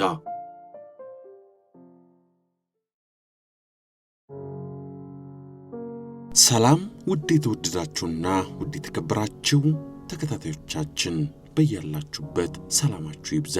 የዖዛ ስብራት ወይም የሀገርና የቤተ ክርስቲያን መዋቅር ስብራት በምዕራፍ 9 ተገናኝተናል። አብራችሁን ቆዩ። ምዕራፍ 9 እግዚአብሔር ለምን ዝም ይላል ይለናል። በአጠቃላይ በሀገራችንም ሆነ በቤተ ክርስቲያናችን ትልቅ ስብራት ገጥሞናል። ለዚህም ስብራት የሰው ልጆች በራሳቸውም ሆነ በሌሎች ተጽዕኖ የተነሳ ሊሆን ይችላል። የሰው ልጅ ሰላም ሲያጣ፣ ደዌ ሲይዘው፣ መከራ ሲበዛበት፣ እንግልትና ስደት ሲያየልበት፣ በእውነት ይህ ሁሉ ሲፈጠር እግዚአብሔር ለምን ዝም ይላል የሚል ጥያቄ ያስነሳል። በፍጥረት ላይ ይህ ሁሉ የሚደርሰው በምክንያት ነው። እግዚአብሔርም የሰው ልጆች እንዲህ እንዲሰቃዩ ሳይሆን ዝም የሚልበት የራሱ ምክንያት አለው። ምናልባትም ዝም የሚለው የእርሱን ባህሪ ማንነት እናውቅ ዘንድ ሊሆን ይችላል። እግዚአብሔር ለምን ዝም እንዳለ የምናውቀው ከዝምታው በኋላ ባየነው ውጤት ነው። ለዚህም በመጽሐፍ ቅዱስ ውስጥ 12 ዓመት ደም ሲፈሳት ከብዙ ባለመድኃኒቶች ብዙ ስቃይ ገንዘቧን ሁሉ ከስራ ሲብስባት የጌታን ፈዋሽነት ሰምታ ወደ እርሱ እስክትመጣ ዝም ያላት ለካ ኃይል ከእርሱ ወጥቶ ልብሱን በመዳሰስ እስክትፈወስ ነበረ።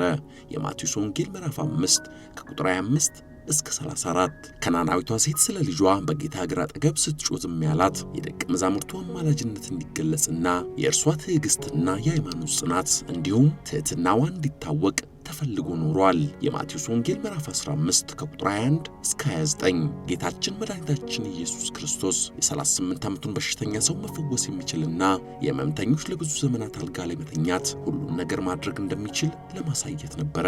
ዮሐንስ ወንጌል ምዕራፍ 5 ከቁጥር 1 እስከ 18። ጌታችን የአይሁድ ሕግጋትን አፍርሷል፣ ራሱን የእግዚአብሔር ልጅ አድርጓል፣ ሰንበትንም ሽሯል ሲሉ ዝም ያለው ለካ የእርሱ መሞት ስለሚሰቀሉት ለእርሱም አስፈላጊ ስለነበረ ነው።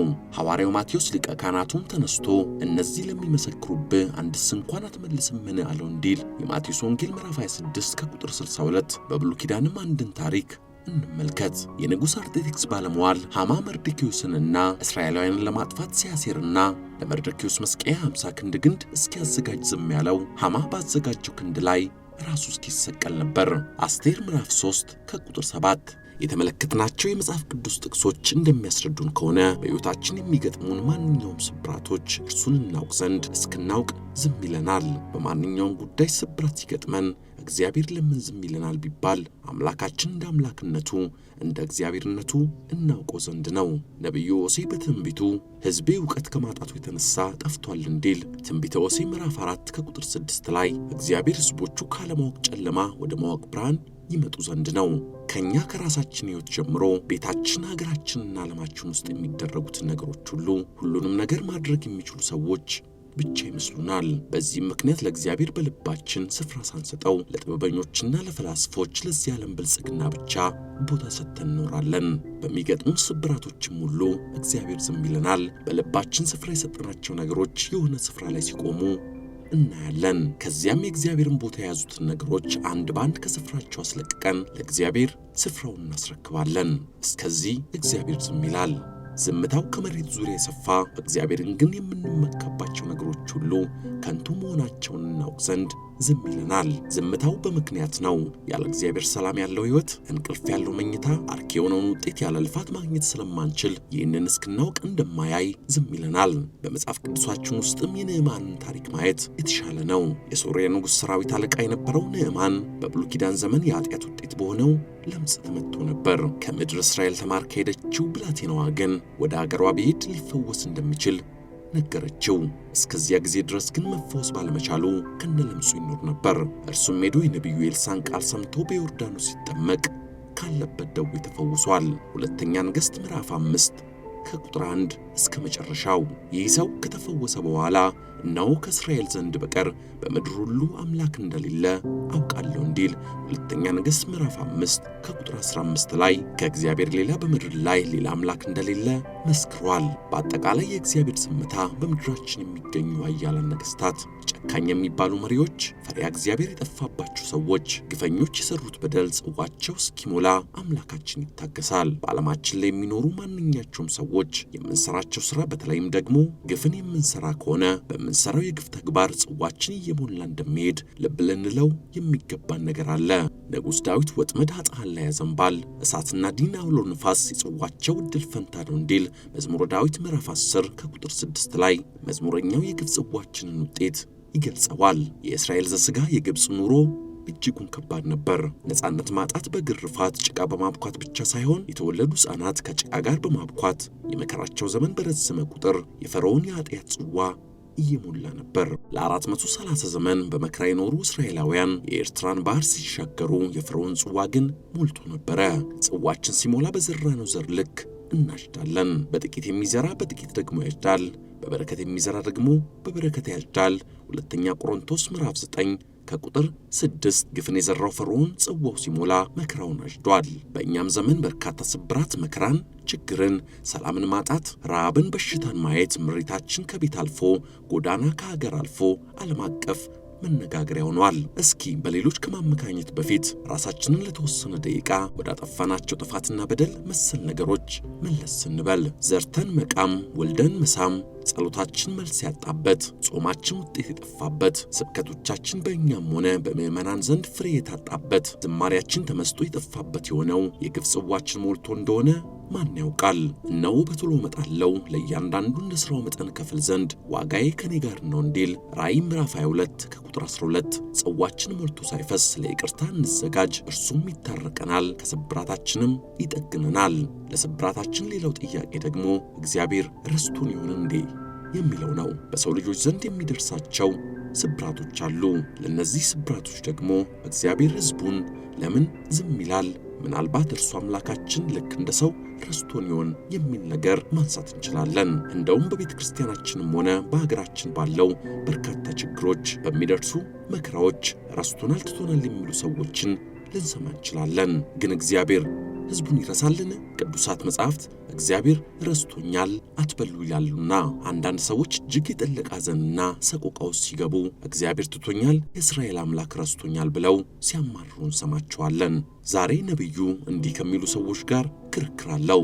በውኑ ሴት ከማኅፀኗ ለተወለደ ልጇ እስከማትራራ ድረስ ሕፃኗን ትረሳ ዘንድ ትችላለችን? ማለት ይጠይቃቸዋል። በኢሳይያስ ምዕራፍ 49 ከቁጥር 14 ይህም ማለት ሴቷ ከማኅፀኗ የተወለደ ልጇን ልትረሳ እንደማይቻል ሁሉ እግዚአብሔር ሰውን ይረሳ ዘንድ ባህሪው አይደለም ይላልና ነቢዩ ኢሳይያስ ይህንን ምሳሌ ማነጻጸሪያ አንስቶ ክርክር መቅጠም የፈለገው እያንዳንዷ እናት ለልጇ ያላትን ጥልቅ ፍቅር ስለሚያውቀው ነው። ሆኖም ይህንን ያህል የምናንቆለጳጵሰው የእናት ፍቅር ከእግዚአብሔር ፍቅር ጋር ሲነጻጸር እዚህ ግባ የሚባል አይደለም። ለዚህም ነው አዎ እርሷ ትረሳ ይሆናል፣ እኔ ግን አልረሳሽም ይላል እግዚአብሔር በማለት የሚነግረን። የአምላካችን ፍቅር እንደምን የበዛ እንደሆነ እናስተውላለንን?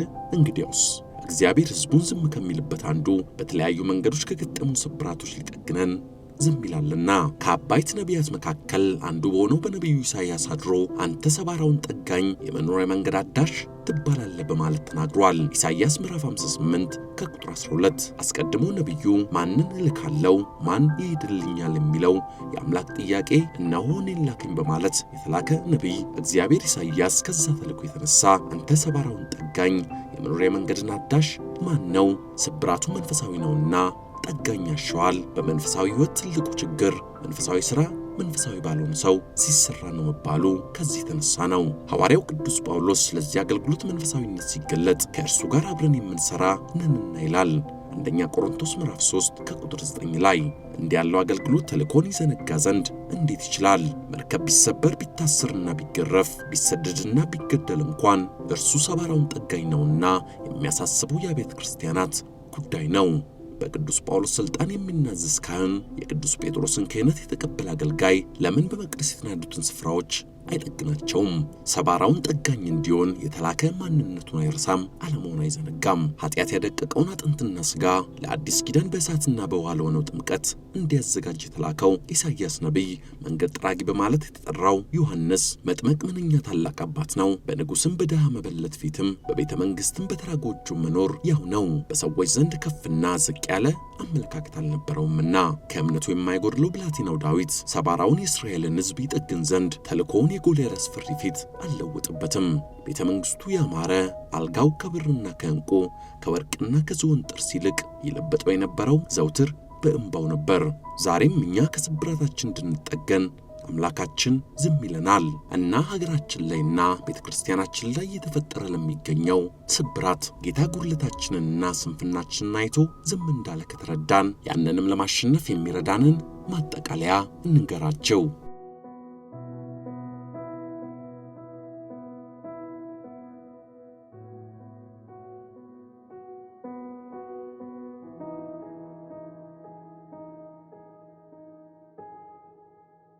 የዖዛ ስብራት ወይም የሀገርና የቤተ ክርስቲያን መዋቅር ስብራት የመጽሐፉን ማጠቃለያ እንንገራቸው። ከላይ ለተመለከትናቸው ሀገራዊም ሆነ የቤተ ክርስቲያን ስብራት በሁሉም መልክ መፍትሄ የሚያስፈልገው ጉዳይ ነው። መፍትሄው ክርስቲያን መሆን መምሰል ሳይሆን መሆን። ኦርቶዶክስ ስንሆን የአንድ ግንድ ቅርንጫፍ እንሆናለን። አንድ አካል ሕዋሳትም እንሆናለን። የአንድ መስቀል ተሸካሚዎችም እንሆናለን። የአንድ ማዕፀነ ዮርዳኖስ ልጆች እንሆናለን። አንድ ሰርግ ቤት ተጠርተን እንዴት ለምድራዊ መሬት ገና በሰማይ ተስፋ አለ ብለን እንጠብቅ የለምን?